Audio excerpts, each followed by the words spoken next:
미국 3호 신용 시장에 빨간불이 들어왔습니다. 대표적으로 지난주에 미국 3호 대출 펀드 운용사이죠. 블루아울이 환매 중단 발표를 내놨거든요. 그러면서 우려가 높아졌는데 오늘은 이 이야기를 해보도록 하겠습니다. 옆에 권소연 이데일리 마케팅 센터장 나와 계십니다. 어서 오세요. 네, 안녕하세요. 네, 이 이슈 굉장히 궁금했었는데 네. 오늘 전격 분석 좀 부탁드리고요. 위기의 전조가 아니냐라는 말까지 현재 나오고 네. 있어서 얼마나 심각한 건지 좀 분석 부탁드릴게요. 작년부터 네. 이제 3호 대출 시장에서 여러 가지 문제들이 조금씩 발생하기 시작했는데 네네. 이 블루아울 캐피탈의 규모라든가 이제 위상으로 봤을 때 조금 더 심각하다라는 얘기가 좀 나오고 있는 상황이에요. 네. 이 블루아울 캐피탈이라는 곳은 미국의 대체 자산 운용사거든요. 그러니까 작년 말 기준으로 운용 자산 규모가 3,740억 달러, 한화로 하면 440조 원을 넘는 수준인 건데 굉장히 큰 규모인 거죠. 그러니까 주로 3호 대출 펀드를 운용을 하고 있고요. 이 중에서 이제 지난 19일에 한 2조 3천억 원 정도 규모의 이 OBDC2 펀드에 대해서 이제 분기별 정기 환매는 안 하겠다라고 선언을 하면서 이제 문제가 본격적으로 불거졌는데 그러면서 이제 유동성 확보를 위해서 세계 3호 대출 펀드에서 한 14억 달러 정도 규모의 자산을 매각했다고도 밝혔어요. 그러니까 이 BDC는 사실 비즈니스 데벨롭먼트 컴퍼니의 이제 약자를 따서 만든 건데 미국의 투자회사법에 있는 법적인 투자 기구입니다. 이게 비상장 중견기업, 중소기업 대상으로 대출을 해주기도 하고 지분 투자를 하기도 하고 이렇게 설계가 된 이제 투자 기구인 건데 주로 이제 3호 대출 시장에서 직접 대출 비즈니스 수행을 하기도 하고요. 지분 투자나 매자린 투자 같은 이제 보통은 벤처 캐피탈이 하는 이런 기능들을 좀 일부 수행을 하고 있습니다. 근데 문제가 된 이 펀드는 2017년에 조성이 됐고요. 비상장 중소 중견기업에 주로 이제 직접 대출을 해주는 펀드였는데 이 OBDC2의 분기별 환매를 중단하고 이제 대신에 자산 매각을 할 때마다 이제 간헐적으로 배당을 하겠다라는 식으로 이제 전화를 했어요. 사실 이제 BDC가 환매를 한 5% 정도로 제한하는 경우는 종종 있긴 한데 환매를 중단하는 건 사실 이례적인 일이라 이게 이제 자본시장에서 받아들여지기 굉장히 좀 심각하게 받아들여지긴 했습니다. 네. 근데 이제 3호 대출 시장이 빠르게 어떻게 보면 성장하면서 꽤 유망한 투자처 중에 하나로 부각을 네. 받았었는데 이런 네. 일이 벌어졌네요. 그렇죠. 이게 글로벌 금융위기 이후에 이제 전반적으로 은행에 대한 규제가 강화가 됐잖아요. 사실 은행에서 시작된 위기였기 때문에 네. 은행들한테 이제 너네 신용등급이 낮은 기업들에 대출해주지 마. 그러니까 만약에 그렇게 리스크를 감수하고라도 대출을 해줄 경우에 이제 여러 가지 자본 건성률 지표에 마이너스로 반영이 되기 때문에 네. 그게 이제 굉장히 강화가 됐고 은행들이 대출을 못 해주는 그 시장을 이제 파고든 게 3호 대출이에요. 그러니까 이게 프레킨 자료를 보면 글로벌 3호 대출 시장의 운용 자산 규모가 2020년에는 이제 1조 2,200억 달러 정도였는데 이게 지난해 2조 2,800억 달러로 늘었어요. 그러니까 5년 새 한 2배 정도 늘어난 건데 이게 2030년에는 4조 5천억 달러까지 확대될 것이다라는 전망도 좀 있거든요. 특히 이제 금리가 높은 이제 고금리 기조인 상황에서 중견기업, 중소기업 대상으로 선순위 담보대출을 주로 해줬기 때문에 사실은 선순위라서 담보가 이렇게 손실 가능성이 좀 제한적이라는 평가도 있었거든요. 근데 이 블루아울 같은 경우는 주로 소프트웨어 기업에 대출을 해줬고요. 특히 이제 사스 기업이라고 하죠. 이제 서비스형 소프트웨어 기업들을 주로 타깃을 해서 대출을 해줬었는데 이제 블루아울이 이런 기업을 대상으로 삼은 데에는 일단 이런 기업들이 초기에 개발비라든가 마케팅비가 꽤 들어가죠. 그래서 적자인 경우가 많은데 그렇기 때문에 은행 대출을 받기가 좀 어렵거든요. 네. 근데 고객 기반을 어느 정도 확보를 하게 되면 이제 매달 서비스 비용, 이제 구독료가 들어오니까 안정적으로 이제 현금 흐름이 창출이 되는 거잖아요. 그렇게 되면 매달 대출 이자도 따박따박 갚을 수 있으니까 이런 데들이 3호 대출이 이제 파고들게 되게 좋은 업종이라고 판단을 했던 거죠. 네. 근데 왜 문제가 생긴 건지, 어디서부터가 잘못된 건지. 일단 이제 투자한 업종을 놓고 보면 네. 워낙에 이제 인공지능이 이제 확산이 되면서 이런 소프트웨어 업종 전망이 좀 불투명해졌다라는 네. 평가들이 좀 나와요. 이게 구독료 기반 비즈니스 모델도 쉽지 않겠네라는 이제 분석들이 좀 나오기 시작했고 그러면서 이 펀드에 돈을 넣은 투자자들이 줄줄이 환매 요청에 나선 거죠. 이 OBDC2가 이제 투자한 그 포트폴리오를 보면 대충 담보 대비 대출 비중이 43% 정도였고 펀드 자체의 신용등급이 BBB 마이너스였거든요. 이 트리플 B 마이너스 정도면 투자 적격 등급 중에 가장 낮은 수준인 거예요. 근데 사실 이제 선순위 담보대출 비중이 87% 정도라서 비교적 안정적이다라는 평가긴 한데 이게 사실은 이제 초량 기업에 대출해 준 게 아니라 주로 이제 중소, 중견 기업을 대상으로 한 거기 때문에 만약에 이런 기업들이 속해 있는 업황이 안 좋아지거나 뭐 이 중에서 한 군데 크레딧 이벤트가 발생을 하게 된다. 그렇게 되면 이제 담보 가치가 떨어지게 되고 대출을 회수할 수 있는 그 시간들이 좀 늦어지게 되고 이런 식의 이제 위험이 생기는 거죠. 네. 근데 여기에 작년에 사모대출 시장에서 뭐 자동차 기업들 몇 군데 이제 부도가 나고 이러면서 이제 좀 우려가 높아졌거든요. 그러니까 이제 OBDC2에 투자했던 투자자들이 불안하다. 환매를 좀 해야겠다. 그래서 환매 요구를 이제 하기 시작했고 이게 이제 단기간에 몰리면서 이 환매를 대응할 수 있는 유동성이 좀 부족한 상황이 됐던 거고요. 작년 3분기에 이 펀드의 순자산 가치 6%에 달하는 환매 요청이 들어왔거든요. 네. 이게 허용 한도가 5%인데 이 허용한 거를 초과를 한 거예요. 환매가 들어오게 되면 펀드는 자산을 팔아서 돈을 내줘야 되는데 블루아울이 이제 환매에 대응하기 위해서 작년 11월에 그 더 큰 펀드죠. OBDC라는 그 펀드와 합병을 좀 시도를 했었어요. 아무래도 펀드 규모가 크게 되면 유동성에도 좀 여유가 있고 그렇게 되면 이제 환매에 대응하기가 좀 용이하니까 합병을 하겠습니다. 뭐 이렇게 했는데 뭐 합병이 완료될 때까지 환매는 잠시 중단할게요. 이렇게 이제 공지를 했었거든요. 그런데 이렇게 합병을 하게 되면 OBDC2에 투자한 투자자들이 한 20% 정도 손실을 본다는 계산이 나오니까 이제 투자자들이 반발을 했고 그래서 합병이 결국 철회가 됐어요. 환매가 급증하니까 결국에는 이제 분기별 환매 요청은 이제 영구적으로 중단하겠다. 대신 자산을 매각해서 매각하는 돈이 들어오면 그때마다 이제 간헐적으로 배당을 해주겠다라고 이제 발표를 한 거죠. 네. 근데 이제 위기 전조가 아니냐라는 말이 나오는 게 2008년 금융위기 때에도 사실 환매 중단 사태가 발단이 된 네, 거였잖아요. 맞아요. 그렇기 그렇죠. 때문에 다들 좀 겁내하는 게 아닌가. 네, 그러니까 그래서 이제 약간 뭐 트라우마, 뭐 데자뷰 이런 말들이 네. 좀 나오고 있는 건데 글로벌 금융위기가 2008년에 터졌잖아요. 그 한 해 전인 2007년의 상황을 보면 펀드 환매 중단 사태들이 줄줄이 좀 있었어요. 그러니까 일단 이제 베어 스턴스가 서브프라임 모기지 관련된 헤지 펀드를 운영 중이었는데 그때 이게 사실 이제 서브프라임 모기지라는 게 주택 구입 자금을 신용평가나 이런 이제 제대로 갚을 수 있는지에 대한 능력에 대한 평가를 제대로 하지 않고 마구잡이로 빌려줬잖아요. 그래서 강아지 이름으로 또 빌려줬다라는 말까지 나올 정도로. 근데 이제 서브프라임 모기지에서 슬슬 뭐 이자를 갚지 못하고 이제 그 개인 파산을 하게 되는 이제 여러 가지 문제가 생기기 시작하면서 이 베어 스턴스가 운영하고 있던 헤지 펀드에서도 한 대규모 손실이 좀 발생을 했거든요. 그래서 투자자들이 환매 요구에 나서면서 이제 슬슬 위험 신호가 나오기 시작했고 그 2007년 8월에 BNP 파리바가 미국 서브프라임 모기지에 연계된 자산에 투자하던 그 3개 펀드를 동결을 했어요. 그러니까 그때 동결된 이유가 유동성 증발로 인해서 가격 산정이 불가능하다라는 이유였는데 이렇게 동결을 하면서 은행 간의 단기 자금 시장이 이제 급속하게 얼어붙었고 이게 사실상 이게 이제 글로벌 금융위기의 공식적인 시작이라고 이제 보는 시각들이 좀 많습니다. 그러다가 그 이듬해인 2008년 3월에 베어 스턴스가 결국 무너졌죠. 네. 단기 자금 시장에서 자금들이 막혔고 이제 지급 불능 상태가 되고 이러면서 이때는 사실 이제 연준이 나서서 좀 조율하고 이러면서 JP모건 체이스가 베어 스턴스 인수하는 걸로 이제 마무리가 됐었어요. 그때 뭐 인수 가격이 주당 $2 정도로 굉장히 헐값에 인수하게 했는데 어쨌든 인수가 돼서 이제 마무리가 되는 줄 알았는데 이제 리먼 브라더스가 파산을 한 거죠. 네.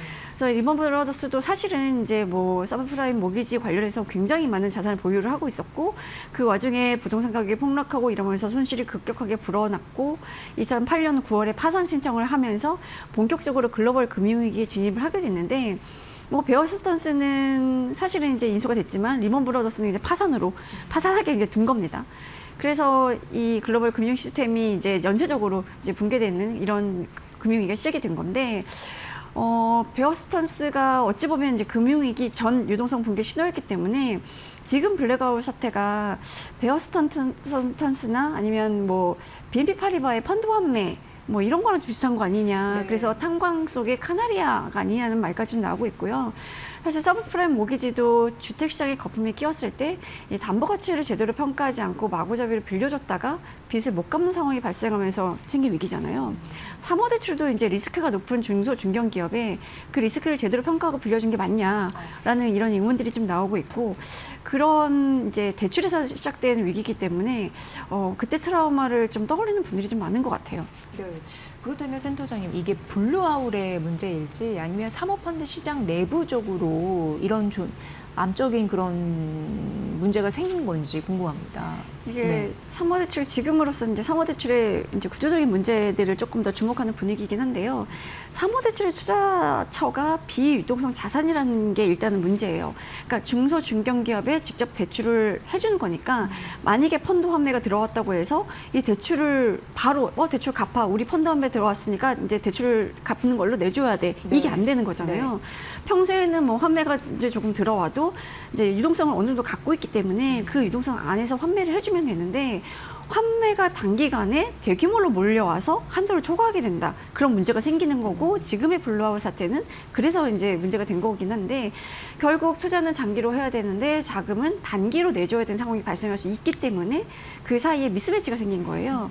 그렇다면 이제 건전성 위기라기보다는 이제 구조적인 유동성 관리 이슈다라고 이제 보는 시각이 높은 건데 그래서 일각에서는 뭐 이게 시스템 위기로 번지는 정도의 이 사건은 아니다라고 보는 시각들이 좀 있거든요. 실제로 아직 사모대출 시장에서 부도율이 막 이렇게 치솟는 분위기는 아니에요. 이게 미국 로펌 회사 중에 이제 프로스카워라는 데가 있는데 여기가 집계한 자료를 보면 사모대출 부도율이 지난해 4분기 2.46% 수준이었거든요. 3분기 1.84%에 비해서 오르긴 했지만 그렇게 높은 수준은 아니라고 보고 있고요. 다만 이제 이 부도율이 시장을 제대로 반영한 거냐라는 데는 좀 의문이 있긴 합니다. 네. 왜냐하면 대출 기업의 현금 흐름이 좀 악화돼서 이자를 좀 못 갚는 상황이 됐다 그러면 이제 사모대출을 내준 쪽에서는 뭐 이자를 조금 늦게 갚아도 돼. 뭐 이런 식으로 유예를 해주거나 아니면 원금에 조금 더 이제 이자 갚을 거를 가산을 해서 원금을 좀 늘리거나 뭐 이런 식으로 아니면 추가로 채권을 발행해서 이제 현물 지급 옵션이라고 하는데 이런 것들을 활용하는 경우가 많거든요. 그래서 지금 부도율은 낮지만 이제 부실이 조금 이연되고 있는 상황일 수도 있다라는 이제 해석들이 좀 있고요. 특히나 이런 이제 재무 약점이 좀 느슨하거나 없는 경우들이 최근의 사모대출에서는 좀 많았기 때문에 이게 한번 터지면 좀 심각해질 수 있다라는 우려가 좀 있긴 하고요. 지금 워낙에 이제 시장의 유동성이 풍부하니까 이게 당장의 신용 경색으로 이어지지는 않겠지만 이제 사모대출마다 아마 옥석 거래는 진행될 거다라는 전망들이 좀 있어요. 그러니까 사모대출 자체가 위험한 게 아니라 사모대출이 이제 대출을 내준 산업 그리고 비즈니스 모델이 안전한가라는 게 이제 핵심으로 봐야 된다는 건데 크레딧 사이클이 악화하는 시도일 수 있다는 점은 그래도 좀 염두에 둬야 되는 게 지금 이제 금리가 많이 낮은 수준은 아니잖아요. 네. 그러니까 이 금리 수준에서 돈을 빌려간 곳들이 만약에 이자 감당하기 힘들어지기 시작하고 그렇게 되면 이제 펀드 가치가 좀 떨어질 수밖에 없고 그래서 이제 사모대출 다른 펀드들의 이제 순 자산 가치가 어떻게 변화하는지 그리고 연체율이라든가 부실채권 비율이라든가 분기별로 환매 요청이 얼마나 들어오는지 이런 것들의 이 숫자들을 좀 봐야 될 것 같습니다. 네. 근데 이제 국내 기관 투자들도 사모대출 이런 부분에 관심이 많고 투자를 일부 좀 하지 않았나요? 이런 부분도 걱정되는데요. 네. 사실 저희가 매년 초에 이제 국내 연기금 공제회의 CIO들 대상으로 설문조사를 좀 해요.